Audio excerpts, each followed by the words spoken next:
नमस्कार मित्रांनो, तुम्ही कधी स्वप्न पाहिलंय का की तुमच्या स्वतःच्या छोट्या जमिनीवर एक सुंदर घर बांधावं, पण कायद्याच्या जंजाळामुळे ते स्वप्न अडकून राहिलं. 9 जुलै 2025 हा दिवस महाराष्ट्रातील शेतकरी, जमीनधारक आणि छोटे प्लॉट घेणाऱ्या लाखो लोकांसाठी स्वातंत्र्याचा दिवस ठरला आहे.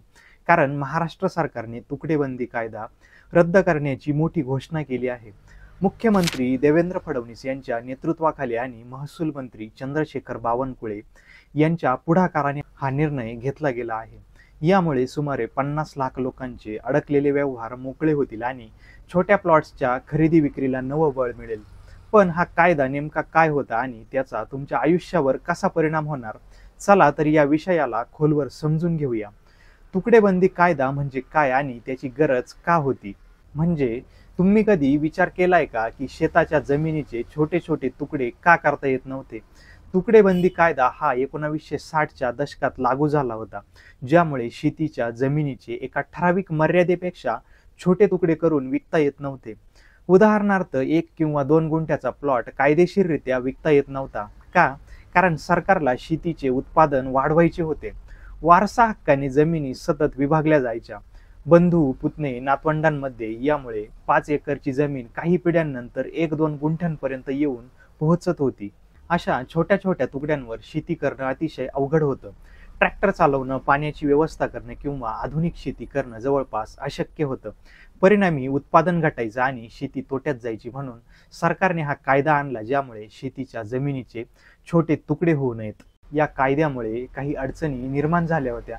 सर्वसामान्यांचे हाल झालेले होते. पण हा कायदा शेतकऱ्यांचे भले करेल असं वाटलं तरी प्रत्यक्षात त्यांनी लाखो लोकांचे स्वप्न अडकवले. तुम्ही स्वतः छोटा प्लॉट घेऊन घर बांधण्याचं स्वप्न पाहिलं असेल, पण कायद्याने त्याला आडकाठी आणलेली होती. उदाहरण घ्या, समजा तुम्ही गावामध्ये 1 गुंठा जमीन घेतली, घर बांधायचं स्वप्न पाहिलं, पण तुकडेबंदी कायद्यामुळे ती जमीन नोंदवता आली नाही. तुमचे पैसे अडकले, बँकेकडून कर्ज मिळालं नाही आणि घराचं स्वप्न भंगलं. असं लाखो लोकांसोबत घडलं. 2021 मध्ये सरकारने 12 जुलैच्या परिपत्रकाद्वारे 1, 2, 3 गुंठ्यांच्या खरेदी विक्रीवर कडक निर्बंध घातले. 2022 मध्ये 5 मेच्या राजपत्रानुसार जिरायत जमिनीसाठी 20 गुंठे आणि बागायत जमिनीसाठी 10 गुंठे एवढी किमान मर्यादा ठरवली गेली. यामुळे छोटे प्लॉट विकत घेणारे, विहिरीसाठी किंवा रस्त्यासाठी जमीन घेणारे शेतकरी अडचणीत आले. सुमारे 5 लाखांहून अधिक व्यवहार थांबले आणि अनेकांच्या जमिनींची नोंदणीच झाली नाही. 2024ची सवलत अपुरी ठरली. 2024 मध्ये सरकारने या कायद्यामध्ये काही सवलती दिल्या, पण त्या पुरेशा नव्हत्या. 14 मार्च 2024च्या अधिसूचनेनुसार विहिरी, रस्ते किंवा इतर काही कारणांसाठी छोट्या प्लॉट्सच्या खरेदी विक्रीला मर्यादित परवानगी देण्यात आली, पण यातही अनेक अटी होत्या. उदाहरणार्थ 1 जानेवारी 2025 नंतर छोटे प्लॉट घेणाऱ्यांना मोठ्या अडचणी आल्या. काहींच्या जमिनी कायदेशीर ठरल्या नाहीत, तर काहींना बँकेचे कर्ज मिळाले नाही. यामुळे शेतकरी आणि छोटे छोटे प्लॉट घेणाऱ्यांचे अतिशय हाल झाले.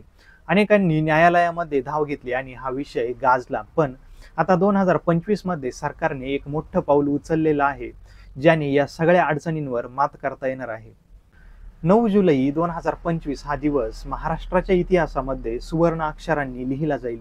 महसूल मंत्री चंद्रशेखर बावनकुळे यांनी घोषणा केली की नागरी क्षेत्रामध्ये तुकडेबंदी कायदा 1 गुंठ्यांपर्यंत रद्द केला जाईल. याचा अर्थ आता तुम्ही 1 गुंठा, 2 गुंठे किंवा त्याहून मोठा कोणताही प्लॉट खरेदी विक्री करू शकता आणि त्याची नोंदणी कायदेशीरपणे करता येईल. मुख्यमंत्री देवेंद्र फडणवीस यांनी विकसित महाराष्ट्राचा संकल्प केला आहे आणि हा निर्णय त्याच दिशेने टाकलेलं एक मोठं पाऊल आहे. पण थोडं थांबा, हा कायदा लागू होण्यासाठी 15 दिवस थांबावे लागणार आहे, कारण सरकार या संदर्भात स्टँडर्ड ऑपरेटिंग प्रोसिजर म्हणजेच SOP तयार करणार आहे. ही SOP काय आहे आणि ती का महत्वाची आहे? चला तर समजून घेऊ. SOP म्हणजे काय आणि ती का गरजेची आहे? SOP म्हणजे स्टँडर्ड ऑपरेटिंग प्रोसिजर, म्हणजेच व्यवहार कसे करायचे याचे स्पष्ट नियमांचा एक ढाचा असेल.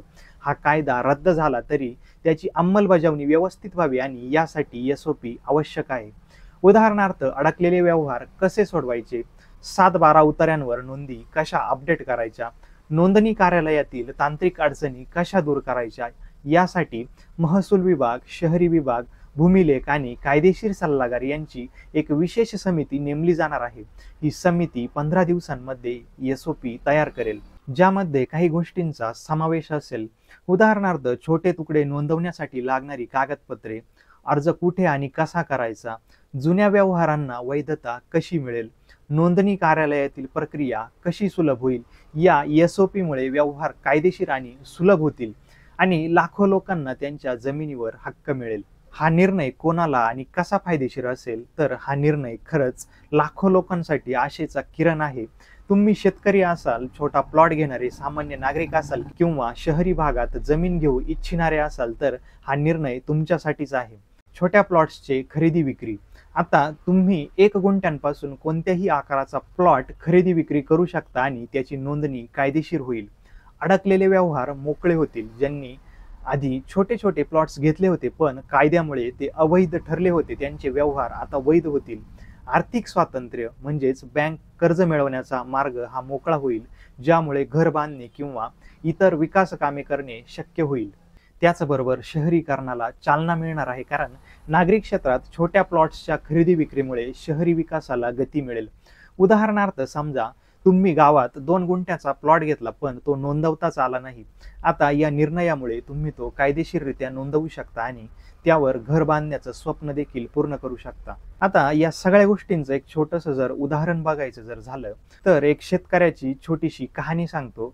एक समजा रमेश एक साधा शेतकरी एका गावामध्ये राहतो. त्याने 2023 मध्ये 2 गुंठ्यांचा प्लॉट घेतला, ज्यावर त्याला छोटंसं घर बांधायचं होतं. पण तुकडेबंदी कायद्यामुळे त्याची नोंदणी झाली नाही. त्याचे पैसे अडकले, बँकेने कर्ज दिलं नाही आणि त्यांचं स्वप्न अर्धवट राहिलं. रमेश सारखे लाखो लोक अडचणीत होते, पण आता या नव्या निर्णयामुळे रमेशचं स्वप्न पुन्हा जिवंत झालं आहे. तो आता त्याचा प्लॉट नोंदवू शकेल, कर्ज घेऊ शकेल आणि आपलं घर बांधू शकेल. ही कहाणी फक्त रमेशची नाही, तर लाखो लोकांची आहे. आता हा निर्णय घेण्यामागे सरकारचा काय दृष्टिकोन होता? तुम्हाला प्रश्न पडला असेल की सरकारने हा कायदा का रद्द केला? कारण काळ बदललेला आहे आणि गरजा बदलल्या. तुकडेबंदी कायदा शेतकऱ्यांचे हित डोळ्यासमोर ठेवून बनवला गेला होता, पण आजच्या काळात तो अडथळा ठरत होता. शहरीकरण वाढत आहे, लोकांना छोट्या प्लॉट्सची गरज आहे आणि ग्रामीण भागातही विहिरी, रस्ते किंवा घरासाठी छोट्या जमिनींची मागणी वाढली आहे. सरकारला या गोष्टी समजल्या आहे की हा कायदा आता विकासाच्या आड येत आहे. म्हणूनच मुख्यमंत्री देवेंद्र फडणवीस आणि महसूल मंत्री चंद्रशेखर बावनकुळे यांनी हा ऐतिहासिक निर्णय घेतला आहे. यामुळे शेती, शहरीकरण आणि मालमत्तेच्या हक्काला चालना मिळेल आणि लाखो लोकांना त्यांच्या जमिनीवर पूर्ण हक्क मिळेल. हा निर्णय इतका महत्त्वाचा आहे की विरोधकांनीही या निर्णयाचं स्वागत केलेलं आहे. सामान्यतः राजकीय पक्ष एकमेकांवर टीका करतात, पण या निर्णयावर सर्वांचं एकमत झालं आहे. का? कारण हा निर्णय शेतकऱ्यांपासून ते शहरी नागरिकांपर्यंत सर्वांना फायदा करणारा आहे. यामुळे विकासाला चालना मिळेल आणि अडकलेले व्यवहार मोकळे होऊन आर्थिक प्रगतीला गती मिळेल. हा एक असा निर्णय आहे जो प्रत्येकाच्या हिताचा आहे. आता यापुढे काय आणि तुम्ही काय करायला हवं? आता तुम्हाला प्रश्न पडला असेल की पुढे काय? हा कायदा रद्द झाला, पण त्याची अंमलबजावणी कशी होणार? सरकारने सांगितलं आहे की 15 दिवसामध्ये SOP तयार होईल.